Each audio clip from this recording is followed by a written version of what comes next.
औरंगजेब आलमगीर बड़ा सियाना बादशाह था। फतावा आलमगीरी 500 उलमा को बिठा के लिखवाई औरंगजेब आलमगीर। और मुल्ला जीवन रहमतुल्लाह अलैह जो तफसीरात अहमदिया जिन्होंने लिखी है, उनका शागिर्द भी था, मुरीद भी था। और हजरत मुल्ला जीवन रहमतुल्लाह अलैह फरमाते हैं, देखें किसी की साबका जिंदगी और है, लेकिन जब वो बदला तो फिर क्या बदला।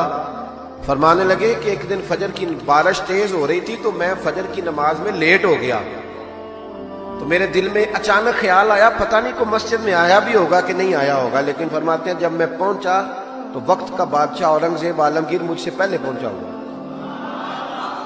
तो मैंने कहा बादशाह तू बगैर आज सिपाहियों के आ गया। कहने लगे मेरे दिल में ख्याल आया कि कहीं अल्लाह का घर सोना ना रह जाए। सिपाही भी नहीं चल रहे थे क्योंकि बारिश तेज थी। ये ज़ौक़ औरंगजेब के पास एक बंदा आ गया, कहने लगा बादशाह मैं मदारी हूं, बहरूपिया हूं, मैं रूप बदल के दिखाऊंगा तो उससे इनाम लूंगा। इसको आला हजरत ने लिखा है और भी कई लोगों ने लिखा है, रूप बदल के दिखाऊंगा तो इनाम लूंगा। औरंगजेब कहने लगा को मुझे नहीं तू धोखा दे सकता, वो तो पाकिस्तान के बादशाह है ना, जिनको बाद में समझ आती है बना क्या है। कहते पता ही नहीं चला, तहकीक करेंगे तो पता करेंगे। फौरन कमेटी बन जाती है, फिर वो कमेटी किधर जाती है ये भी अल्लाह ही बेहतर जानता है, और किस खाते में कमेटी जाती है। औरंगजेब आलमगीर से कहने लगा मैं रूप बदल के दिखाऊंगा, अगर आप ना पहचान सके तो इनाम लूंगा।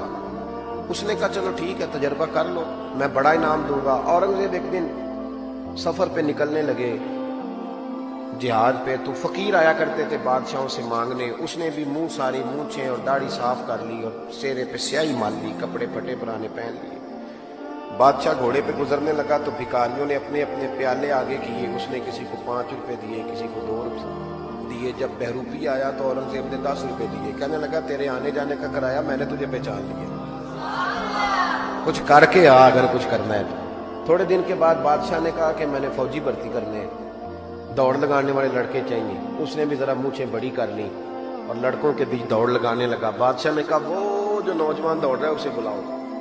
उसको बुलाया तो कहने लगा ये 10 रुपए ले, तेरे आने जाने का कराया मैंने पहचान लिया। कुछ दिनों के बाद बादशाह ने कहा टीचर चाहिए, भर्ती करने हैं। तो उसने भी जिना कैप पहन ली, समझ ले मिसाल दे रहा हूँ, अचकन शचकन शेरवानी पहन ली, छड़ी पकड़ ली, मूछें बढ़ा ली, आ गया।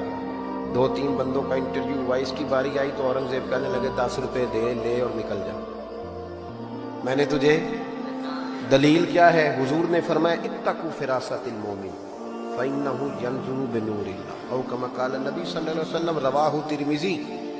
महबूब फरमाते हैं मोमन की फिरासत कल्बी से डरो, वो अल्लाह के दिए हुए नूर से देखा करता है। बादशाह पहचान लेता। किस्सा मुख्तसर के 2 साल बीत गए, बस बात भी समेट रहा हूं मैं अपनी। 2 साल बीत गए, 2 साल। बादशाह एक सफर पे जा रहा था, फौज साथ थी, 10,000 का लश्कर था। एक पहाड़ी के पास से बादशाह गुजर रहा है तो बादशाह ने देखा कि तिरछी सी चट्टान है, पहाड़ी है, तो लोग जा भी रहे हैं आ भी रहे। यहां क्या है? उन्होंने कहा जी एक दरवेश बाबा बैठा, लोग दुआएं कराते हैं। पुराने सारे लोग ये अल्लाह वालों को मानते थे, ये डायरेक्ट वाले अभी आए हैं, सारे अल्लाह वालों को मानते थे। औरंगजेब आलमगीर कहने लगा मैं भी अच्छे काम जा रहा हूं, मैं भी दुआ ना करा लूं। बड़ी बादशाह आपको पता है नाजुक मिजाज होते हैं, हमारे यहाँ तो पीर और पीरजादे भी बड़े नाजुक मिजाज होते हैं। 6-6 लोगों ने टिश्यू पेपर पकड़े होते हैं पीर साहब के बेटे के, 4-4 आदमी जूते। फिर ये शहजादा कैसे जिहाद करेगा? इसीलिए इसको थोड़ी सी गर्मी लगती है तो फटाफट मान जाता है, किसी मैदान में खड़ा नहीं रह सकता, इसके लिए मुश्किल होता है। आमदाम बरसरे मतलब वो बादशाह बड़ी मुश्किल से, बूढ़ा भी हो गया, नाजुक मिजाज भी था, ऊपर चढ़ा पहाड़ी पे। जब ऊपर गया तो पूछा जनाब मिलना है पीर साहब से। उन्होंने कहा लाइन लगी हुई है, तू भी लाइन में लग जा। हमारे पीर साहब का कोई तरीका नहीं, बादशाह अमीर गरीब सारे लाइन में लग के मिलते हैं। बादशाह लाइन में लग गया, 50 आदमी खड़े थे। अब 50 के बाद बारी आई, अत्ताहियात की हालत में बाबा जी के आगे बैठ गया। बाबा जी का जुब्बा कुब्बा दस्तार, मैं जिहाद के लिए जा रहा हूँ। बुजुर्गों ने हाथ उठाए, दुआ मांगी, फिर 2-3 नसीहतें भी कर दी कि बेटा देखना अगर किसी वजह से खुदा न खास्ता नाकामी हुई तो मायूस ना होना, कामयाबी मिली तो तकब्बुर न करना। और थपकी दी। बादशाह उल्टे कदम जब गार से नीचे उतरा तो पल्लू झाड़ के खड़ा हो गया। कहने लगा आज नहीं ना पहचाना तूने, ला मेरा इनाम, आज ही ना पहचाना। बादशाह कहने लगा आज तो मरवा दिया यार तुमने, कहाँ मैं चढ़ा कहाँ मैं रुका, थक गया, गर्मी कितनी है। बहरहाल मजा आया। औरंगजेब को धोखा दिया, मजा तेरा पूरा आया, बता तू क्या लेगा। हीरे जब सबसे कीमती होते थे ना, वो बादशाह अपने ताज में लगवाया करते थे। कहने लगा वो जो तेरे ताज में हीरे लगे हैं ना वो चाहिए। बादशाह ने कहा यार तूने औरंगजेब को धोखा दिया, बात बहुत बड़ी है, वही मिल जाएंगे। उसने ताज उतार के बहरूपिये के कदमों में रखा और कहने लगा ये तो तूने मांगा है ना, मैं जिहाद से वापस आता हूं तो दोबारा आना, अपनी मर्जी से भी तुझे दूंगा, तूने हद कर दी। जब उसने दिया और बादशाह ने रुख फेरा तो बहरूपिये ने आवाज दी, कहने लगा बात सुन यार।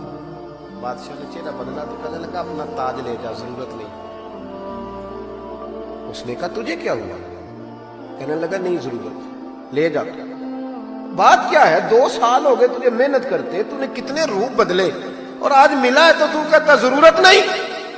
बहरूपिया रो पड़ा और कहने लगा बादशाह मैंने अपने नबी पाक का लिबास ना झूठ मूठ पहना, झूठ मूठ की पगड़ी, लोगों की जेबों पे डाका डालने के लिए झूठ मूठ की दाढ़ी, झूठ मूठ हुजूर का लिबास पहना झूठा। और तेरे जैसे बादशाहों के ताज मेरे कदमों में आ गए हैं। अगर मैं सचमुच रसूलुल्लाह का गुलाम बनूंगा तो अल्लाह कितनी शान अता फरमाए, सचमुच बनूंगा तो रब क्या देगा। बहलते किस जगह जी अपना बहलाने कहाँ जाते, तेरी महफिल से उठकर तेरे दीवाने कहाँ जाते। खुदा का शुक्र शम्मा रुख लिए आए हो महफिल में, अगर पर्दों में छुपे रहते तो परवाने कहाँ जाते। खुदा आबाद रखे सिलसिला ये तेरी निस्बत का, वगरना हम भरी दुनिया में पहचाने कहाँ जाते। और आला हज़रत फरमाने लगे फरिश्ते भी करते हैं ताज़ीम मेरी, फिदा हो के उन पर ये इज्जत मिली है। इज्जतें दरवाज़ा रसूल पे हैं।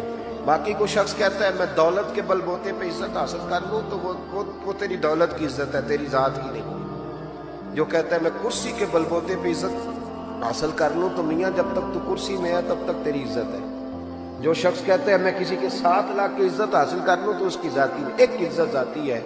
वो कौन सी? जो रब रसूल अता करते। उस इज्जत की तरफ सफर करें, उनके तरीके के मुताबिक चलें। मिलाद शरीफ का महीना आ रहा है, आज तो वैसे भी 28 सफर है, हजरत सैयदना इमाम हसन रदी अल्लाह तआला अन्हु का यौम शादत, रबीउल अव्वल शरीफ आ रहा है। यकम रबीउल अव्वल से 12 हमारे यहाँ ना सबसे ज्यादा काम होता है बहस करने का। बहस नहीं करनी, काम करना। जो पूछे ना झंडियां लगानी है कि नहीं, उनसे को तू झंडियों की बात करता है, मेरा तो दिल करता है ताड़े तोड़ के छत पे लगा दूं। ये हुजूर का मिलाद है। सबसे ज्यादा आपने ये करना है कि दुरूद शरीफ कसरत से पढ़ना है। पढ़ेंगे इंशाअल्लाह ताला।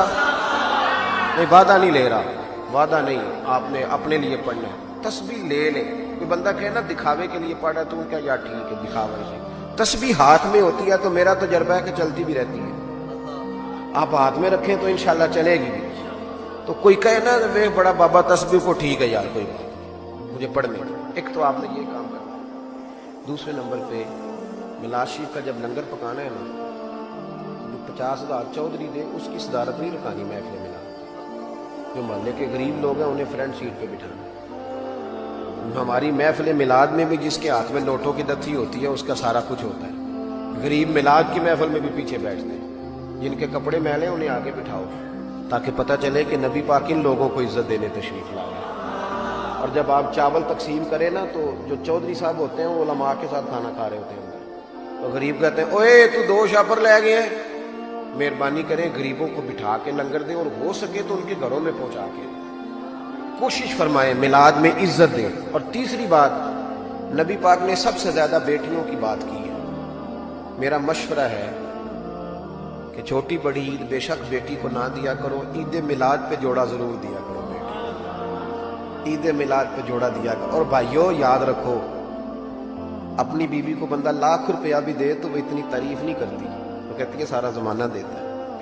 बहन को बंदा 600 का जोड़ा ले आए ना, दिया है ना कभी जाके, तो वो रो के कबूल करती और कहती है मेरा भाई बड़ा नेक है, मेरा ख्याल करता है। ईद मिलाद पे हुजूर ने बेटी को और बहन को इस ईद पे आपने कबल वक्त जाना है 12 रबीउल अव्वल शरीफ से पहले और जाके ईद दे के आनी है बहनों और बेटियों को, और बताना है कि इसलिए ईद देने आए हैं कि रसूल पाक ने मिलाद पे सबसे ज्यादा बात बेटी और बहन की। ये वकार पैदा करें یہ 2-3 میرے مشورے ہیں عید میلاد. دعا کرتا ہوں جن دوستوں نے اتنی اچھی بزم سجائی اللہ انہیں بہتر صلہ عطا فرمائے. آپ سب کا آنا جانا قبول فرمائے. اپنے اپنے معاملات ہوتے ہیں, کچھ مشغولیت ہوتی ہے, مصروفیت ہوتی ہے. میرا وعدہ تھا کہ میں اپنی تقریر کے بعد جاؤں گا. محفل چونکہ سرکار کی ہے, کسی شخص کی نہیں ہے. آپ حضرات تشریف رکھیں گے, جس طرح آپ کا سلسلہ ہے اس طرح وہ جاری رہے گا. ہم شخصیات کے نہیں نظریات کے قائل ہیں. ہم یہاں ہیں, کل یہاں کوئی اور ہوگا. تو محفل نبی پاک کے نام پہ سنیں. اللہ تبارک و تعالیٰ توفیق عمل عطا کرے. اور اگر آپ نے ابھی تک ہمارا چینل سبسکرائب نہیں کیا تو فوراً سبسکرائب کیجئے, ساتھ ہی بیل آئیکن پر کلک کریں تاکہ مزید آنے والی ویڈیو ہیں وہ آپ کو وقت پر ملتی رہیں. اللہ حافظ.